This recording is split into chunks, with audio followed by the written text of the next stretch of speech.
Hi hello అండి. బ్లౌజ్కి అయితే ఇలా వర్క్ అయితే వస్తుందండి. మీకు క్యాట్లాగ్ చూపిస్తాను ఫస్ట్. నేను మీకు ఈ శారీస్ నచ్చితే కనుక నాకు కామెంట్ చేయండి. నేను మీకు వీడియో అనేది శారీస్ అన్నీ కూడా తీసి చూపిస్తాను. జస్ట్ ఇప్పుడే వచ్చినాయండి. స్టాక్ అయితే ఫుల్ రెడీగా అయితే ఉన్నాయి. బ్లూ కలర్ అండి. మనకి ఇలాగా హ్యాండ్స్కి అయితే ఫుల్గా వర్క్ అయితే ఇచ్చారు. ఇదైతే మనకి బ్రౌన్ కలర్ వచ్చింది, కాఫీ కలరు.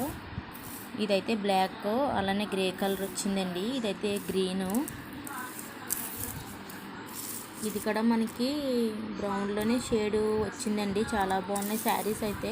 అంటే మనకి జార్జెట్ షిఫాన్ క్లాత్లో అయితే వచ్చినాయండి. ఇదైతే పీచ్ కలరు. ఇదైతే స్కై బ్లూలా వచ్చిందండి. చాలా బాగున్నాయి, నాకైతే బాగా నచ్చినాయి అండి. క్లాత్ అయితే మాత్రం చాలా మెత్తగా ఉంది, బాగుంది. బ్యాక్ నెక్ అయితే మీకు ఆల్ ఓవర్ బుటీస్లా వస్తుంది.